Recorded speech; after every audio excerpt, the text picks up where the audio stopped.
Amigos, buenas noches, bienvenidos a 24 horas. Esta mañana en cadena nacional, el presidente Lenín Moreno anunció la reducción de la jornada laboral para trabajadores públicos del Ejecutivo y con ello el monto de sus salarios en al menos el 16,6%. Hola, Diana.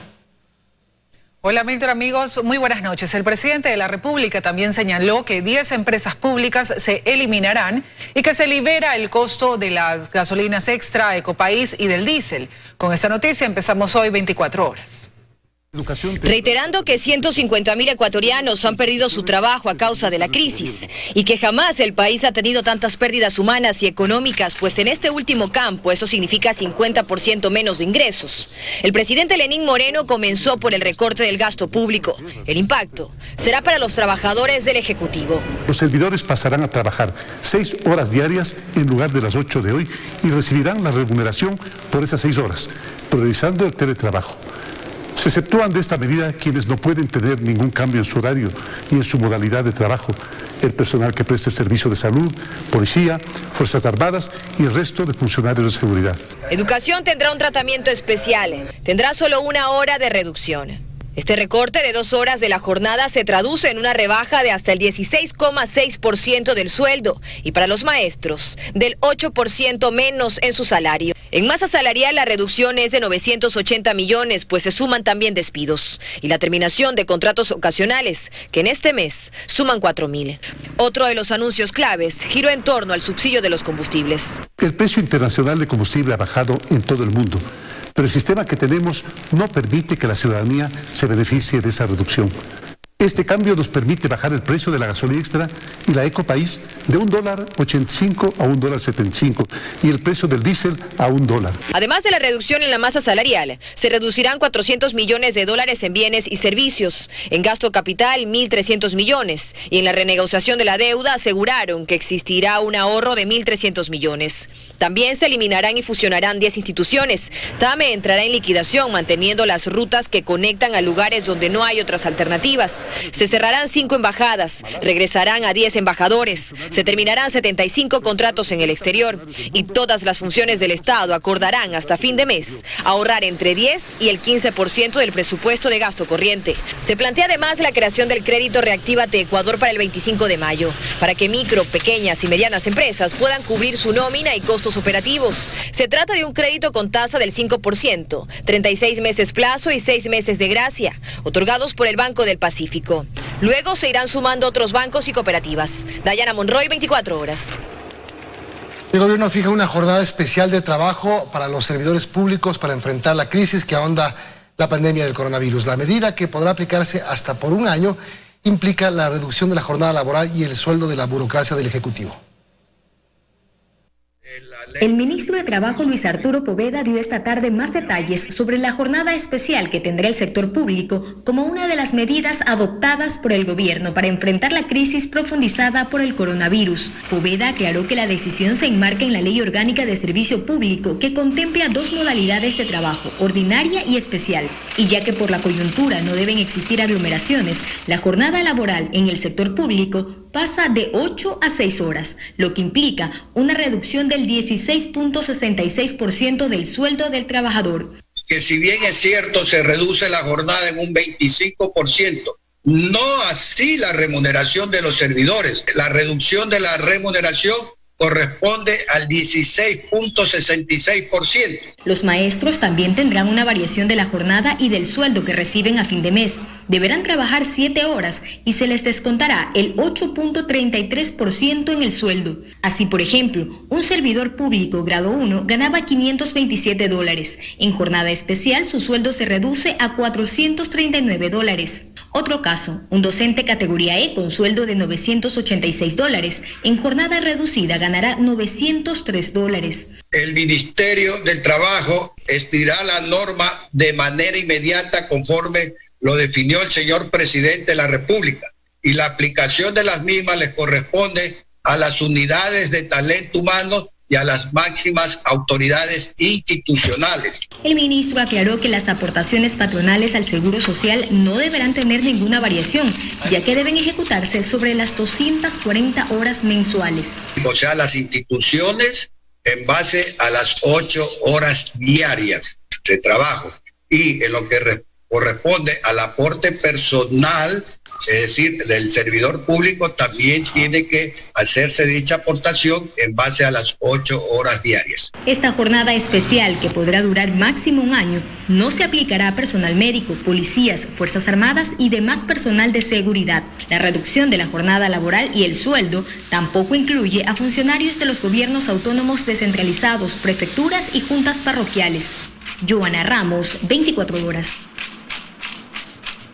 El gobierno libera los precios de los combustibles bajo un sistema de bandas. Desde ahora, los valores de las gasolinas y el diésel fluctuarán en función del mercado, pero solo subirán hasta un 5%.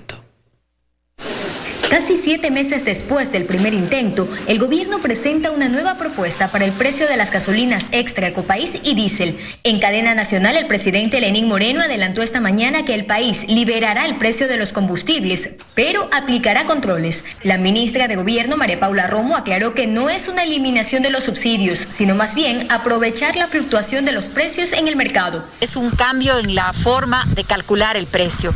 Es un cambio que no es la eliminación de los subsidios, es el poder aprovechar las variaciones en el precio, que en este momento significa que mañana baja la gasolina. Tras este anuncio, y como el precio del petróleo está bajo, la gasolina extra y Ecopaís pasa de $1.85 a $1.75 y a $1 el diésel. El ministro de Energía, René Ortiz, dio más detalles de la medida y aseguró que la fijación de esta banda permitirá proteger a los consumidores finales de incrementos exagerados de los precios cuando suba el valor del barril de petróleo. Introduce la banda una fluctuación de 5%, pero con un monitoreo mensual.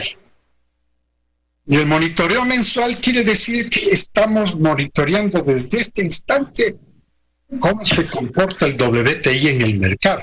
Así, por ejemplo, si el precio del crudo aumenta hoy, el valor de la gasolina extra y Ecopaís pasaría a ser máximo de $1.84. Además, Ortiz adelantó que los sectores del transporte público se consideran vulnerables y para ellos se focalizaría el subsidio cuando el precio del petróleo se incremente. Las condiciones de mercado hacen que ese segmento de consumo necesite un auxilio estatal.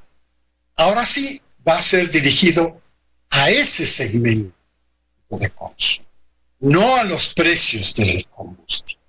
Aunque según las proyecciones se estima que el aumento de los precios de estos derivados sea lento y que hasta finales de año el petróleo no supere la barrera de los $30. El funcionario recalcó que queda congelado el precio del gas doméstico. Joana Ramos, 24 horas. La eliminación de 7 empresas públicas y la liquidación de TAME le significará al Estado un ahorro de $230 millones por lo que resta del año. El proceso durará entre 5 y 18 meses y podría desvincular a unos 3.500 empleados públicos. El anuncio general lo hizo la mañana de este martes el presidente de la República, en el marco de las medidas económicas que sigue tomando el gobierno para enfrentar la crisis derivada de la emergencia sanitaria del coronavirus. Vamos a eliminar 7 empresas públicas: Ferrocarriles, Siembra, Medios Públicos, Crear, Ecuador Estratégico, Correos del Ecuador y la Unidad Nacional de Almacenamiento.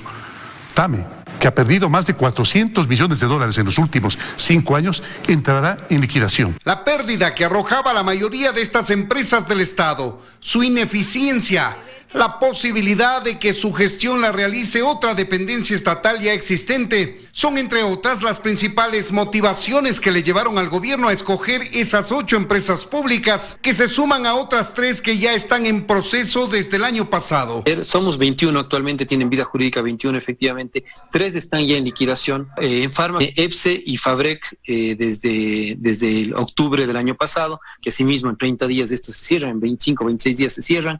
3 más las 8 contenidas, digamos, en el anuncio del señor presidente, 11, nos quedarían 10 empresas públicas. Y agrega que la eliminación de las 7 empresas públicas y la liquidación de TAME suponen un ahorro para el Estado. El ahorro por este año o por estos meses del año estaría alrededor de $230-240 millones. Y la desvinculación de un importante número de empleados públicos de estas empresas. Alrededor de 3.500 personas aproximadamente. Si saldrían todos estos trabajadores, saldría alrededor de $40 millones.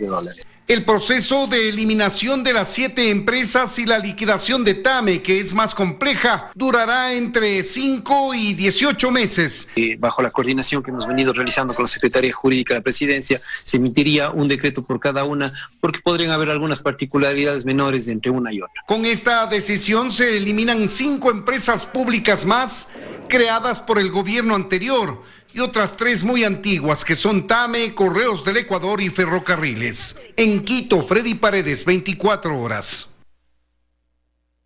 Las organizaciones laborales y sindicales rechazan las medidas del gobierno porque dicen que aumentará el desempleo y algunos verán reducidos sus salarios. Los maestros también están preocupados por la disminución de 1 hora de su jornada laboral.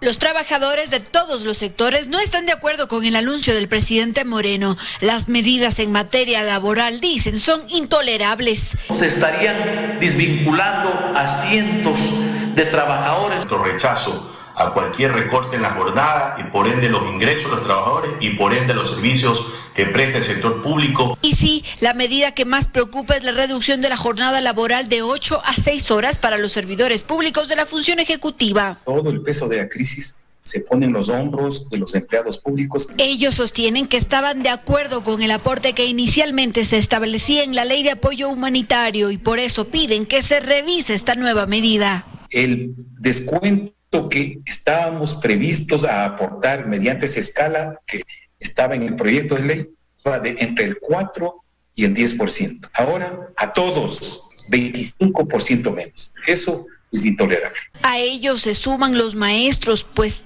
también se les reduce 1 hora de su jornada laboral. Ellos dicen que en la actualidad trabajan más de 12 horas. 170,000 docentes van a disminuir su salario que viene ya congelado desde hace 10 años. Esta decisión de disminuir el salario a pretexto de la jornada laboral le significa menos calidad de vida a las familias del magisterio. Trabajadores y organizaciones sociales analizan la posibilidad de salir a las calles para defender los derechos laborales. En Quito, Andrea Samaniego, 24 horas. Mientras tanto, en la Asamblea Nacional las medidas dividen a los legisladores. Unos están preocupados por los temas laborales y otros consideran que son medidas correctas, aunque tardías. Las medidas que anunció Lenín Moreno no fueron socializadas con los asambleístas del bloque oficialista. Así lo confirmó Ana Belén Marín, que dijo sentirse preocupada. Porque por un momento se dijo que se eliminan las contribuciones y por otro lado aparece esta nueva medida de disminuir la jornada laboral y por lo tanto disminuye un porcentaje del salario. Esto nuevamente genera incertidumbre, lamentablemente. Y considera que las autoridades de gobierno deben acudir y explicar el alcance de estas medidas.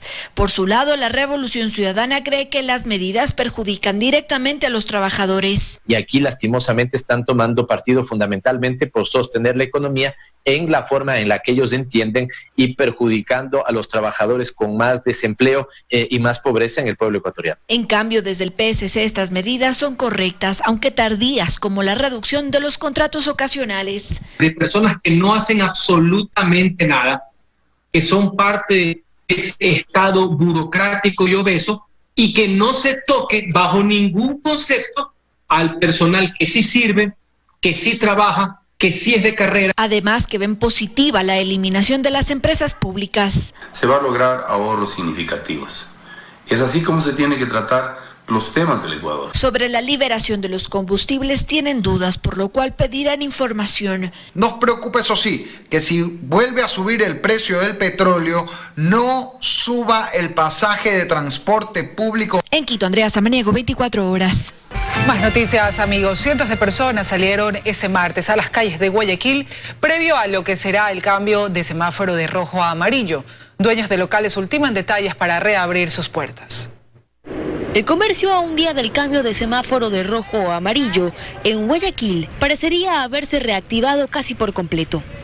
Y es que cientos de personas salieron a las calles la mañana de este martes.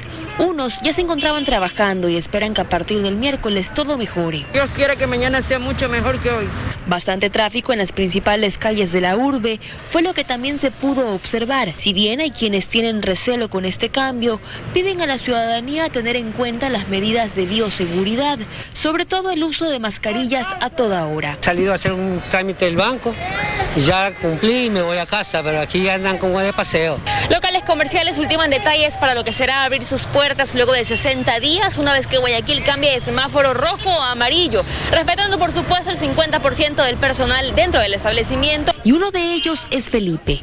Él salió para dejar todo listo para abrir sus puertas luego de tanto tiempo. Hay que trabajar, hay que activar porque ese ya es el modo viviente de uno de trabajar en cualquier actividad que sea. En pleno centro encontramos establecimientos adaptándose a las especificaciones y cuidados, todo en orden para esta nueva normalidad. Sin embargo, en la bahía el panorama no ha cambiado mucho. La zona continúa sin movimiento, locales que aún lucen completamente cerrados y vendedores informales que circulan poco por el lugar. En la caja del seguro, en cambio, se vio más movimiento. Si bien las puertas de esta institución lucen cerradas, por afuera se lleva a cabo la limpieza para comenzar a atender a los usuarios. Y así la gente cuenta las horas para volver a abrir sus puertas, trabajar, pero ahora con muchos más cuidados. Valery Villalba, 24 horas. Guayaquil se alista para pasar de rojo a amarillo desde mañana. La alcaldesa Cintia Viteri anunció que, a pesar de ello, aún continuarán en vigencia varias restricciones. Guayaquil está a horas de pasar de rojo a amarillo tras la decisión tomada por el COE cantonal. Pero la alcaldesa de la ciudad, Cintia Viteri, dice que eso no significa que las restricciones se terminan. Solamente el 50% del personal puede ir a trabajar presencialmente a la vez. Significa que el otro 50% se queda en casa en teletrabajo. El transporte público tiene que trabajar con un 30% y vamos a comprobar que las medidas de bioseguridad aprobadas por el Consejo Cantonal se cumplan. Caso contrario, empresas, comercios, oficinas serán sencillamente clausuradas. Recalcó que malecones, parques y canchas permanecerán cerrados, al igual que la terminal terrestre, y que se prohíbe el funcionamiento de una larga lista de locales. Centros de diversión, cines, discotecas, cantinas, galleras, salas de recepciones, billares, cafenet, juegos electromecánicos, salas de videojuegos, canchas deportivas, karaokes, bares, centros de entretenimiento, centros de tolerancia, fiestas acuáticas y demás actividades que por disposición del COE se emitan. El sector público solo podrá atender desde las 10 de la mañana hasta las 3 de la tarde. Se retoman las actividades de consulta externa en todas las especialidades, además de la atención en centros comerciales, tomando en cuenta el aforo que no puede superar el 30%, el distanciamiento social y el uso obligatorio de mascarillas. Desde el miércoles también entra en vigencia el nuevo horario de toque de queda, desde las 9 de la noche hasta las 5 de la mañana. Los domingos se prohíbe la circulación vehicular. Pero pasar a amarillo no quiere decir que no exista la posibilidad de retroceder. Viteri asegura que se hará una evaluación cada 15 días. El guayaquileño y guayaquileña que me está escuchando, de ellos depende mucho de que la mesa del COE cantonal quincenalmente determine si seguimos bajo esta modalidad o regresamos si hay un rebrote inmediatamente del semáforo en rojo. Es la decisión de la mesa en base al comportamiento ciudadano. Queremos trabajar, trabajemos, pero lo hacemos en orden o sencillamente regresamos a la luz anterior, al semáforo en rojo. Por lo pronto, la cifra de contagios es estable, dijo la alcaldesa, y los decesos han vuelto al promedio regular. Se planea testear a la población con 50.000 pruebas PCR en los próximos días. En Guayaquil, Carlos Acoto, 24 horas. Y restaurantes del Cantón San Borondón que se encuentran dentro y fuera de los patios de comida ya empezaron a operar bajo estrictas medidas de bioseguridad, luego de que el COE Nacional aprobara el protocolo para su funcionamiento. Es el patio de comidas y uno de los 10 centros comerciales de la parroquia La Puntilla del Cantón San Borondón que reabrieron sus puertas. Una vez que el semáforo cambió de rojo a amarillo por decisión del Comité de Operaciones de Emergencia Local, con estrictos protocolos de seguridad, estos malls han vuelto a operar, aunque solo con el 30% del aforo. Hemos reabierto desde el día de ayer, hemos trabajado mucho para poder cumplir con todos los protocolos de bioseguridad en todo el centro comercial. Primero, antes de entrar al ciudadano se le toma la temperatura. Si no hay anomalías, puede pasar luego de haberse desinfectado los zapatos. Ya de ahí, para circular por el centro comercial deberá fijarse en estos letreros. Si usa la escalera mecánica, no tocar el pasamanos y dejar 4 escalones de distancia entre usuarios. El ascensor quedó para uso exclusivo de personas con movilidad reducida o quienes llevan carritos de compras. Y por cuestiones de distanciamiento social no pueden ir más de 3 personas. En los baños hemos clausurado algunos de los lavabos para que se cumpla también el distanciamiento. Cada local comercial tiene un máximo permitido de capacidad marcado en la puerta. Si se completa, los clientes deben hacer filas afuera. Y en estos casos, la distancia de 1,5 metros entre cada persona también está debidamente determinada por estos círculos en el piso, especialmente en el patio de comidas, donde la distancia de 1,5 metros incluso se aplica entre mesas y sillas. Se ha retirado mesas y sillas y hemos dejado solamente el 30% de la capacidad y 2 personas máximo por mesa. Hasta para hacer un pedido hay un paso a paso específico. Primero, tomar un turno en el local. Segundo, esperar sentado en la mesa que le toque el turno para ir a hacer el pedido. Tercero, volver a sentarse para esperar mientras el pedido es preparado. Y cuarto, acercarse solo para retirar el pedido cuando sea llamado. Nadie puede estar aglomerado. Y es que una vez que el COE Nacional aprobara un protocolo para la reapertura de los restaurantes en San Borondón, estos locales empezaron a funcionar, pero con normativas tan estrictas como las descritas. Carlos, supervisor de una conocida cevichería, detalla los protocolos de bioseguridad que en el local ahora se aplican. Control de temperatura, luego la desinfección de zapatos, alcohol gel en las manos, el uso obligatorio de las mascarillas. Y Joel, quien es mesero de una cafetería, se refiere a los nuevos implementos que ha debido sumarle a su uniforme del día a día. Que tenemos lo que son los guantes, la mascarilla, visor facial. Son todos protocolos que a partir de este miércoles empezarán a aplicarse también en Guayaquil al cambiar de color de semáforo, como se ha anunciado. Luisa María Heredia, 24 horas.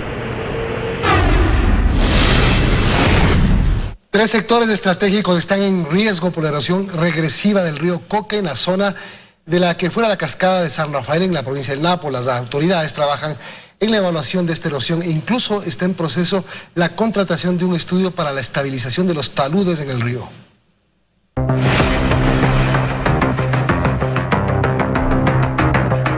Esta imagen fue captada hace una semana y muestra la magnitud de un fenómeno que el pasado 7 de abril destruyó un tramo de los oleoductos y el poliducto, dejando al país un mes entero sin producción petrolera.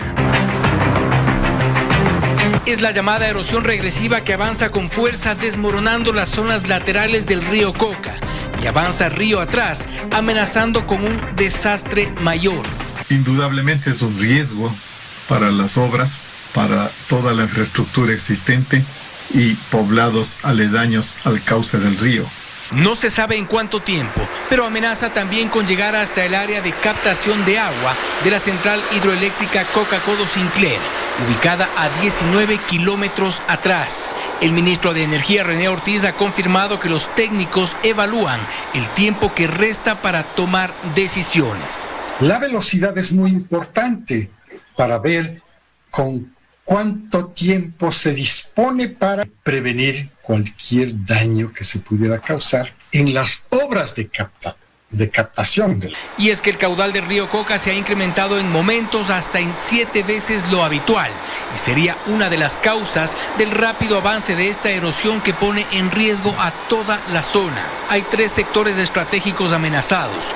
Una de las preocupaciones se centra en la hidroeléctrica que costó al país más de $3.000 millones. Coca-Codo Sinclair. Sirven para realizar el seguimiento del avance que tiene el fenómeno de erosión regresiva. El sector petrolero también con consecuencias. La tubería del oleoducto transecuatoriano y del oleoducto de crudos pesados ha tenido que sufrir nuevas variantes en su trayecto por la amenaza que implica su cercanía a la zona del desastre. No obstante, el poliducto está más cerca y sus operaciones de momento paralizadas. Este es uno de los puntos de referencia por donde pasa el poliducto y una de las zonas en este momento de mayor riesgo de erosión. Hace un poco más de un mes, la distancia entre la carretera y el río era de aproximadamente 700 metros. Hoy no dividen más de 20 metros. En este punto, los técnicos trabajan para realizar variantes, tanto en la carretera como en los oleoductos y el poliducto.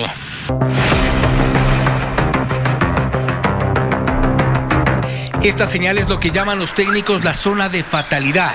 Aún con alto riesgo es el límite para el tránsito de las personas. Creen que en cualquier momento la fuerza del caudal del río, la humedad de la zona y las fuentes de aguas subterráneas podrían arruinar la red vial de la zona. Este es el tramo de la carretera Quito-Lago Agrio en la zona de San Rafael. El primer evento ocurrió hace poco más de un mes y eliminó a la famosa cascada de San Rafael, formando esta otra. El riesgo es inminente. La erosión avanza cada día sin que sus consecuencias sean aún predecibles. En el sector de San Rafael, en la provincia del Napo, con cámaras de Darío Zapata y Alexander Herrera, Fausto Yepes, 24 horas.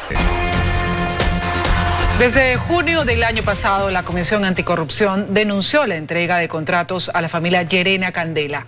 Francisco Huerta, quien estuvo frente a la veeduría que realizó la Contraloría en hospitales, considera que a la Fiscalía le corresponde actuar. La publicación periodística que revela que una familia recibió 46 contratos por 7,7 millones de dólares en hospitales del IES y su relación con la familia Bucaram no sorprende a muchos. A quienes integran la Comisión Anticorrupción menos, pues ellos en junio del 2019 ya le entregaron a Paul Granda, expresidente del IES, documentos que mencionaban a la familia Llerena Candela y la sospechosa suerte que tenían al obtener constantes contratos. Claro.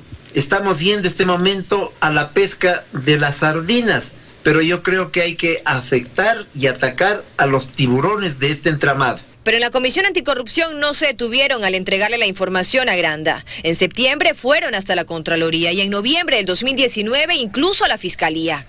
Hay cosas que todos saben, pero que la Fiscalía aún no se atreve a descubrir y confirmar, dice Francisco Huerta, quien fue parte de la veeduría que auditó el Hospital Teodoro Maldonado Carbo. Pero ya se sabía de dónde venían las cosas. Ahora habrá mil subterfugios para decir que no, que es falso. Pero desde el primer millón, pues, en las aduanas hay antecedentes. Hay una gran complicidad. Y si la fiscal selecciona los casos también, hay que entrarle al conjunto de toda la podredumbre. Yo sé que es tanta que es difícil. La investigación periodística de Diario El Universo menciona la relación entre los Llerena y Bucaram, a través de María Gabriela Llerena Candela y Jacobo Bucaram Puley, casados por 2 años, precisamente el periodo en el que los contratos que recibió la primera familia crecieron. Hay que ir a los testaferros para saber a quiénes responden. Los testaferros se repiten en muchísimas compras en la estructura de la salud pública, de tal manera que eso hay que averiguarlo y emergentemente, y que no se vengan luego a decirnos ya se fueron del país, ya no sabemos dónde están. Eso sería muy grave. La relación también surge con Daniel Salcedo, el joven empresario buscado por la justicia dentro de la investigación de corrupción en el Hospital de los Ceibos. Es socio en una de sus empresas, con Michelle Bucaram Puley. En febrero de este año, la Contraloría declaró en emergencia de control público al Hospital Teodoro Maldonado Carbo. En agosto del 2019, ya había emitido un informe con indicios de responsabilidad penal donde menciona a 14 empleados del hospital. No ha habido noticias desde la Fiscalía. Dayana Monroy, 24 horas. La Comisión Nacional Anticorrupción de Manabí pide a la Fiscalía que investigue la adjudicación de contratos para la construcción de hospitales en esa provincia. Esta organización denuncia un presunto reparto político en la administración de varias casas de salud. En los terrenos donde se ofreció construir el hospital de Pedernales en Manabí aún no hay nada en pie. Pero tras la adjudicación del contrato para su construcción se han erigido varios cuestionamientos. El consorcio Pedernales Manabí ganó este contrato de 16 millones de dólares, pese a que las 2 personas que lo conforman no mostraron tener mayor experiencia en el área. Además, el SECOP terminó unilateralmente el contrato para su fiscalización con una firma que ganó el concurso y lo colocó en manos de otros de forma directa. Desde la Comisión Nacional Anticorrupción Capítulo Manabí se ha pedido información a esta entidad a la que señalan como corresponsable. Ahorita se ha sancionado con la indicación fiscal y orden de juicio solamente al contratista. ¿Y qué me dicen del SECOP que permitió esto? Y que a propósito, nosotros le mandamos esta comunicación el viernes 8 de mayo y hasta hoy día no responde. Y no es para menos. José Vélez, uno de los representantes del consorcio ganador, está detenido por presunto lavado de activos. Y en varios allanamientos se encontró cheques a nombre de Pedernales Manabí. Pero no es todo. En la lista de detenidos también aparece Franklin Calderón, director técnico de la construcción del Hospital de Bahía de Caracas. La CNA solicita realizar una investigación a fondo. Se robaron 3.500 millones de dólares de la reconstrucción. Ahí incluso estaba asignado en el acta el 22 de mayo de 2017 las construcciones no solamente del Hospital de Pedernales, sino del Hospital de Chones, la repotencialización del Hospital de Puerto Viejo, el de Bahía de Caracas, y ninguno se ha terminado, ninguno se ha concluido. Denuncian además un presunto reparto de hospitales en Manabí. Todos sabemos y lo denunciamos en diferentes portales públicos cómo se repartieron los asambleístas. ¿Qué han contestado ellos? Que son familiares que han hecho carrera en salud pública, en administración. Pero aquí todos en Manabí nos conocemos. Sabemos que eso no es así. Que esos diputados, esos asambleístas exigieron su cuota, mejor política al gobierno de turno. Desde esa organización aseguran que es un tema que siempre estuvo ahí, pero que ahora que hay una investigación de por medio, creen que es el momento de ponerle nombre y sancionar a los responsables. En Guayaquil, Carlos Acoto, 24 horas.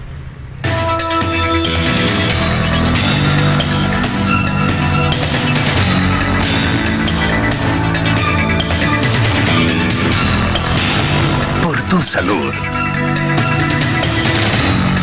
Hola amigos, bienvenidos nuevamente a su programa Por tu Salud. Pues esta semana nosotros vamos a hablar sobre temas importantísimos del momento de regresar a esta nueva normalidad. Pues tenemos nosotros los famosos semáforos. ¿Qué significan estos semáforos y cómo nosotros como ciudadanos tenemos que responder a los mismos? Pues está muy claro que el semáforo rojo es el que mantiene todo igual. Se mantiene el toque de queda establecido por el COE y básicamente la suspensión laboral continúa. Hay que entender que en todos los semáforos la gente tiene que mantener el uso de mascarilla constantemente en todas sus actividades, el distanciamiento físico de al menos 1,5 metros, mejor si es que es 2 metros, y obviamente todas las personas que deban quedarse en la casa deberán hacerlo. Solo las personas que por fuerza mayor necesiten ir a una farmacia, a un supermercado o demás, deberán salir.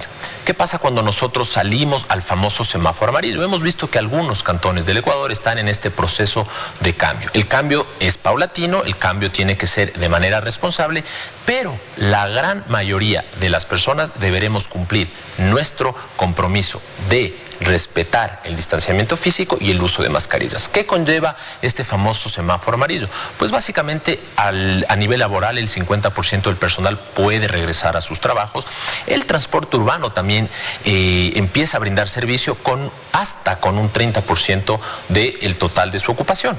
Por lo tanto, las personas que vayan a sus lugares de trabajo deberán entender que el tomar un medio de transporte masivo, como en este caso los buses, no será el mismo. Habrá mucha gente que tendrá que esperar más de lo que normalmente esperaba y el bus deberá ir siempre con personas sentadas y con el aforo del bus no mayor al 30%. ¿Qué pasa con las personas que ya empiezan a buscar cómo llegar a sus lugares de trabajo? Pues lo ideal sería en este punto que madruguemos para tratar de que estas filas en la espera del transporte público sean menores, que la espera siempre respete el distanciamiento físico, que se usen otras alternativas, tal vez como el uso de medios de transporte alternativos, tal vez la bicicleta, que fuera ideal, y entendemos que personas que no lo pueden hacer, pues podrán buscar un mecanismo de transporte, por ejemplo, a través de el lugar de trabajo. Podría ser que la empresa mismo ayude a que estas personas se movilicen. Cuando nosotros ya pasamos al famoso semáforo verde, que hay que hacerlo igualmente paulatinamente y hay que entender que la responsabilidad es la misma, todos con mascarilla, todos con distanciamiento físico, pues ya se permite un 70% de personas que trabajan. Existe también la presencia de transporte urbano que puede tener una ocupación mayor o igual al 50%. Esto no quiere decir que las medidas simplemente se han relajado y que nosotros tenemos que olvidarnos de la famosa enfermedad COVID-19. Tenemos que tener mayor cuidado entre más claro es el semáforo. El semáforo amarillo y el semáforo verde es donde más precauciones debemos tener. Les agradezco por habernos escuchado y les invito a que nos sigan por el programa Por tu Salud el día siguiente.